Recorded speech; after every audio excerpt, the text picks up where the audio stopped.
Meghan Markle went to Geneva this week, or over the weekend. It was unannounced, and then she just surprised us all. Weren't we just so excited to see this? She was speaking about, well, we'll show a little bit about what the ostensible reason for being there was.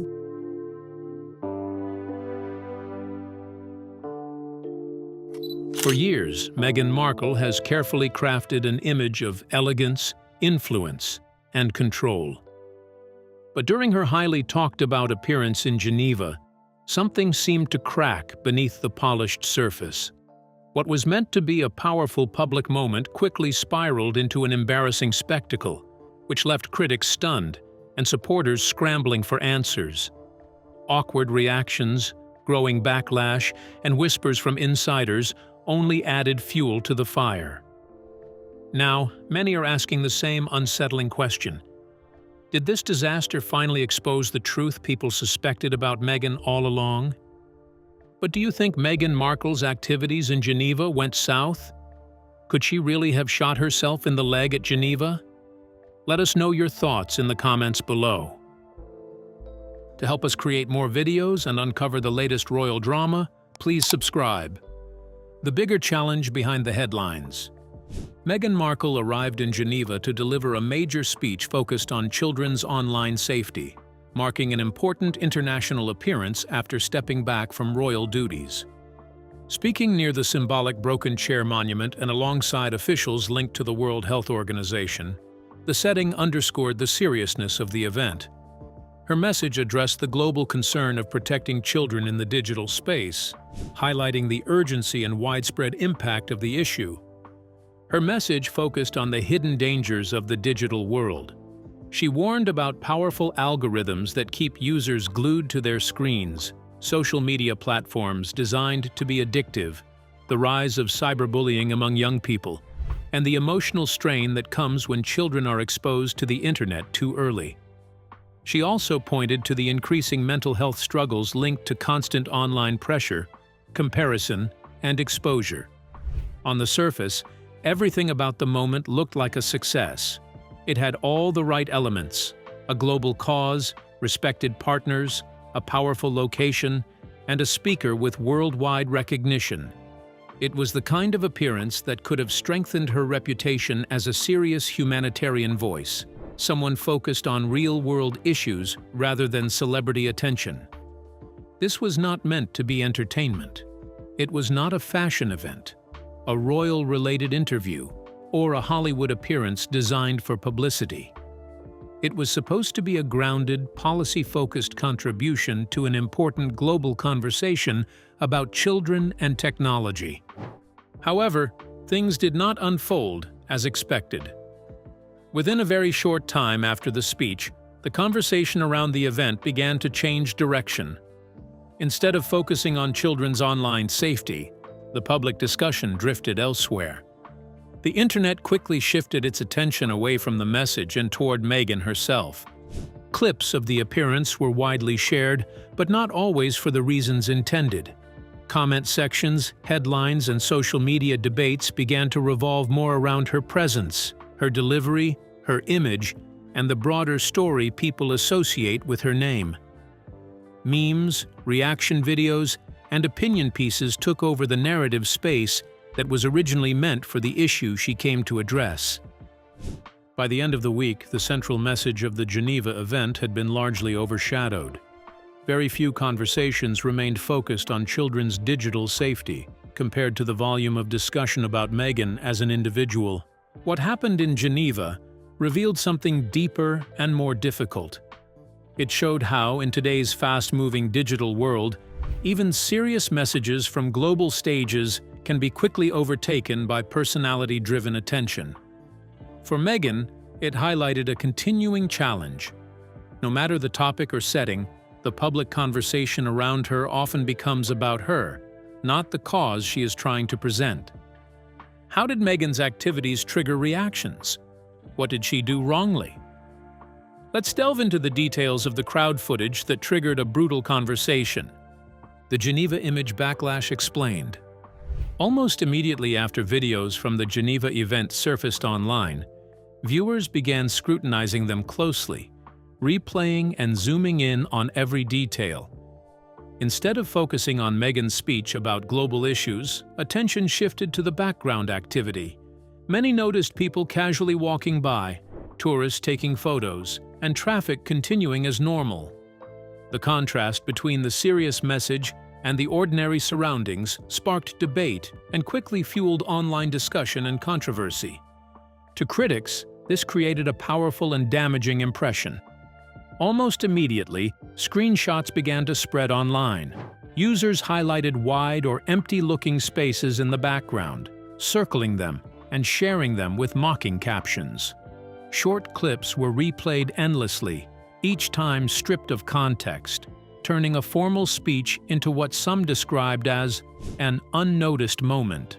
Jokes quickly followed, with some social media users sarcastically suggesting that the few people visible behind her were not there for support at all, but simply passing through on their way home or sightseeing. Of course, there is an important detail that many people overlooked in the rush to judge. A policy-driven humanitarian event held outside a United Nations building is not designed to produce cheering crowds.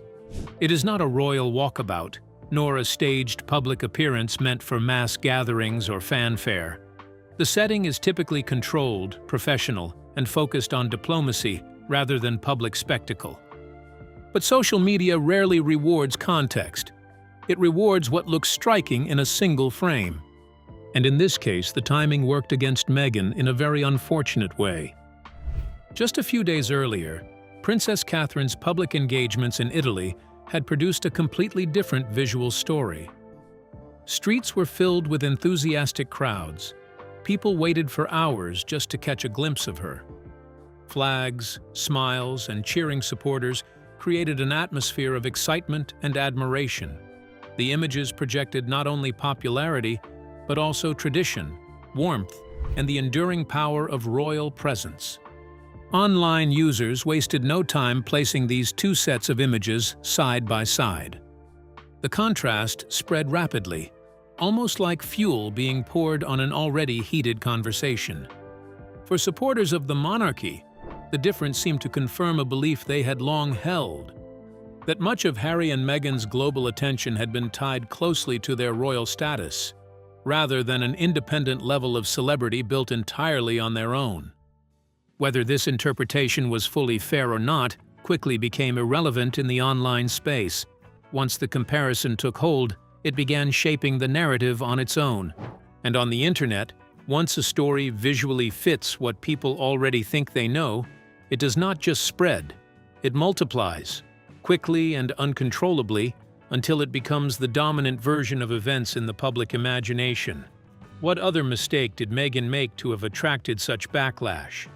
Let's dive into the details of the Instagram photo that created a serious contradiction. Instagram post sparks credibility debate. The controversy shifted from Meghan's public speech to her personal credibility after an Instagram post drew unexpected criticism. Before her Geneva appearance, she shared a seemingly warm domestic image of herself preparing for the event with her daughter, Lilibet, beside her, describing it as a mama's little helper moment meant to show family intimacy. Normally, such posts humanize public figures and strengthen audience connection by presenting a relatable family life. However, instead of receiving praise, the image sparked doubt and negative interpretation.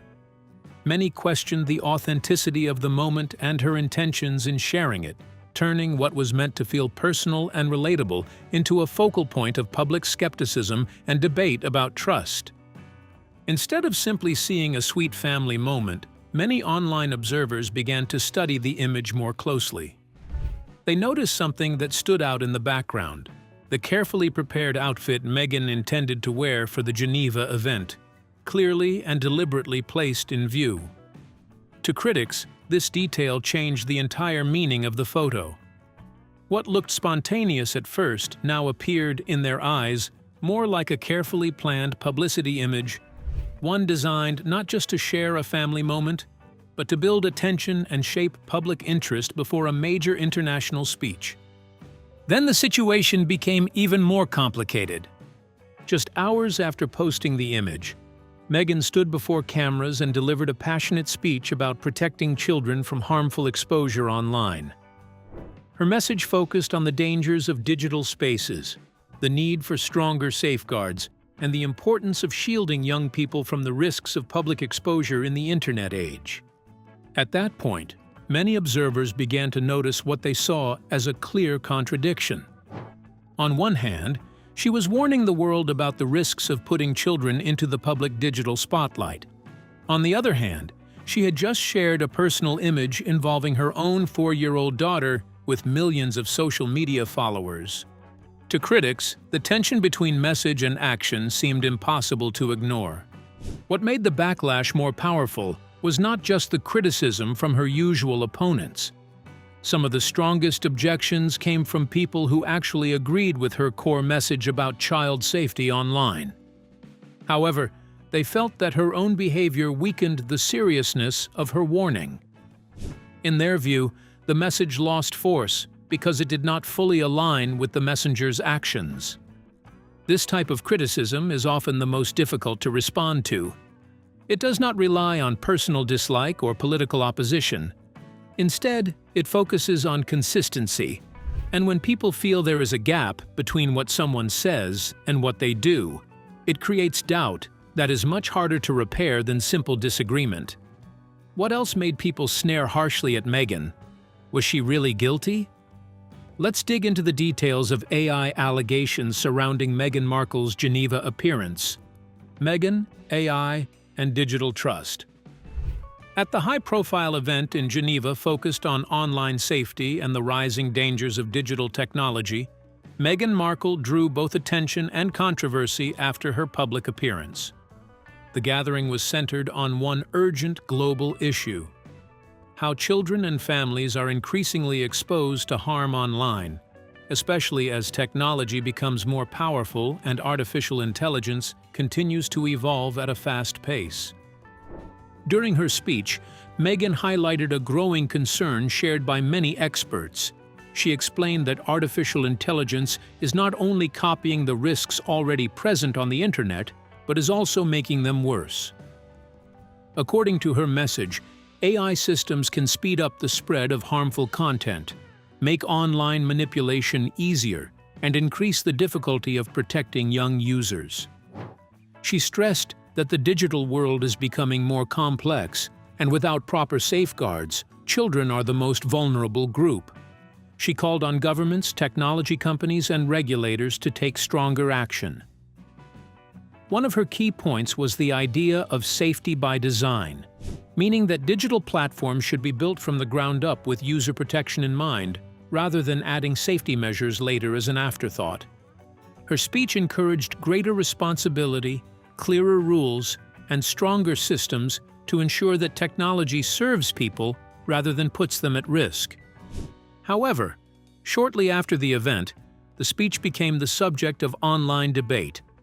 Some commentators and social media users began questioning how the presentation was written and delivered. A few critics suggested that the wording, structure, and tone of the speech sounded unusually refined, leading to speculation that artificial intelligence tools, such as modern text generation systems, might have played a role in drafting it. These claims quickly spread across entertainment blogs, online forums, and social media platforms, where users debated whether public figures should disclose the use of AI assistants when preparing speeches. Some argued that if AI tools were involved, audiences deserved transparency, especially for high-level public addresses on sensitive issues. On the other hand, many supporters and observers pushed back against these suggestions. They pointed out that most major speeches today are not written by a single person alone. Instead, they are usually developed through teamwork involving speechwriters, communication experts, researchers, and editors. In that context, they argued, it would not be unusual for modern tools, including AI, to be used at some stage of drafting or editing. They also emphasized that no solid evidence had been provided to support the claims being made online. Supporters further stressed that the main purpose of the Geneva event should not be overshadowed. In their view, The focus was meant to be on the serious issue of child safety in the digital space, not on speculation about how the speech was prepared. As discussions continued, the situation grew beyond a single speech. It turned into a broader global conversation about the role of artificial intelligence in modern communication. Questions were raised about authorship, authenticity, and trust in an era where AI tools are becoming common in writing, editing, and public messaging. Ultimately, the incident highlighted how closely technology, public perception, and credibility are now intertwined in today's fast-changing digital world. Was Meghan's message well received by her audience? Was another blunder picked from the message? Let's take a look at the tiny gesture that became another viral storm. When gestures overshadow the message, then came the single moment that seemed to define the strange and exhausting reality surrounding Meghan Markle in 2026. As her emotional speech in Geneva came to an end, Meghan made one tiny movement. For a brief second, she touched her nose. That was it.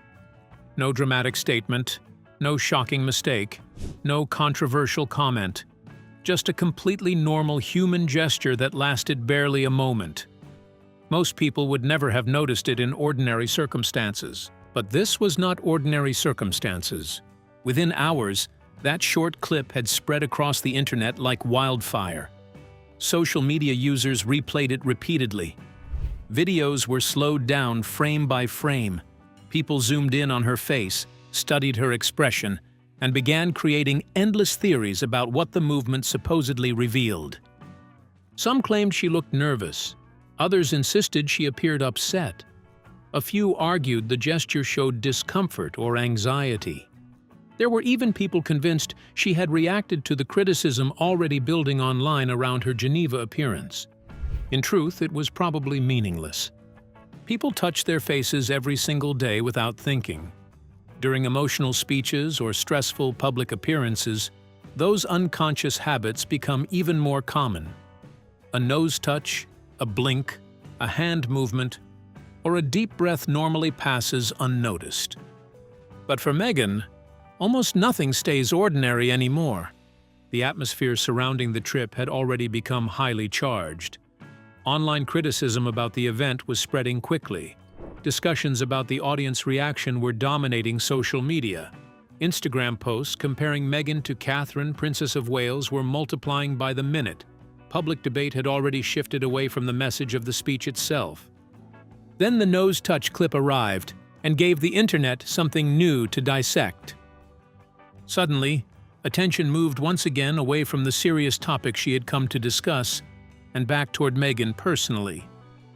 Instead of debating children's online safety, people were debating body language, emotions, hidden meanings, and imagined signals. That tiny gesture became symbolic of Meghan's larger public image struggle. Again and again, whenever focus appears ready to settle on her actual work, another distraction seems to take over. Sometimes it is a headline. Sometimes it is a photograph. Sometimes it is public criticism. And sometimes it is something as unbelievably small as a split-second hand movement during a speech. The Geneva trip exposed this pattern clearly from beginning to end. No matter how important the event was supposed to be, the conversation repeatedly drifted back toward Meghan herself. Every detail became material for public debate. Every expression became a possible controversy. Every appearance turned into another online spectacle. And in many ways, that may be the most difficult challenge of all for Meghan Markle in today's media world. Even the smallest moment can instantly become bigger than the message she is trying to deliver. So what exactly was the message Meghan was trying to pass across? Why was it being neglected? Let's talk about the speech that almost nobody actually discussed. Geneva controversy overshadowed child safety. Ironically, the most tragic part of the entire Geneva controversy was that the subject Meghan Markle chose to discuss was actually one of the most serious and important issues facing families today. Across the world, parents, teachers, doctors, and governments are becoming increasingly worried about the effect the internet is having on children and teenagers. Social media addiction, cyberbullying, exposure to violent or explicit material, harmful online trends, and the mental health damage caused by endless screen time have become growing concerns in many countries. Experts have repeatedly warned that young people are spending more time online than ever before, often without enough protection or guidance. In many ways, the core message of Meghan's speech reflected concerns that professionals and researchers have been raising for years. Many people genuinely agree that stronger safeguards are needed to protect children from dangerous digital spaces. There is widespread support for making the internet safer for younger users, especially as technology becomes more powerful and more deeply connected to everyday life. However, what began as a conversation about child safety slowly transformed into something far more complicated and politically sensitive. As more people listened carefully to Meghan's remarks, some critics began to feel that parts of the speech extended beyond protecting children and moved into broader discussions about online regulation, censorship, and controlling what people can view, share, or say on the internet. That shift immediately changed the tone of the debate. Protecting children online is usually an issue that unites people from different political backgrounds.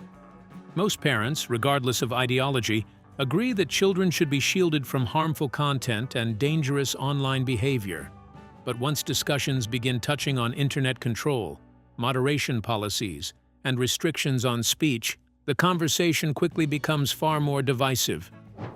Suddenly, what started as a largely supported cause turned into a heated political argument. The controversy deepened even further because many observers were surprised to see the involvement of the World Health Organization in such discussions. Traditionally, the WHO is known for handling global health matters such as disease prevention, vaccines, epidemics, and public health emergencies. Because of that, some critics questioned why the organization appeared to be stepping into debates connected to online speech, digital regulation, and content policies. To them, it seemed like an unusual expansion of the organization's role. As the criticism intensified, the original purpose of the speech slowly disappeared beneath waves of political arguments, media analysis, and public suspicion. Instead of focusing on the real concerns surrounding children's safety online, attention shifted toward controversy, interpretation, and ideological conflict. In the end, the very message that was supposed to spark an important global discussion became overshadowed by the storm surrounding it. But was Meghan's activity at Geneva for humanitarian or entertainment purpose? Was she genuinely able to put up different identities? Let's delve further into the details of the real problem that Geneva exposed about Meghan Markle. Clashing identities in Geneva. The trip to Geneva turned out to be about far more than just one event or a short burst of headlines. What it revealed was something deeper and more complicated. Meghan Markle is now living inside a public image that is split into several different versions of herself, all pulling in different directions at the same time. On one side, there is Meghan, the humanitarian voice. In this role, she appears on global stages, speaking to international groups about serious issues that affect children, families, and society at large. This version of her is expected to be calm, focused, and deeply credible. The attention here is meant to stay on the message, not the messenger. The goal is impact, awareness, and trust. Then there is Meghan, the lifestyle figure. This version is shaped by media presence, fashion choices, carefully chosen photos, and emotional storytelling shared with the public. It is a world built on visibility. Every appearance, outfit, expression, and personal detail can become part of a wider brand. In this space, connection is built through relatability, beauty, and curated glimpses into private life. It is less about formal messages and more about influence through image and feeling. And then, standing alongside these two, there is Meghan, the controversial public figure. This is the identity that follows her wherever she goes, whether she wants it or not. It is built from years of royal conflict, public interviews, documentaries, disagreements with family members, and ongoing debates in the media. For many people, this version is already fixed in their minds, and it colors how they interpret everything she does. The problem is that these three identities are not separate anymore.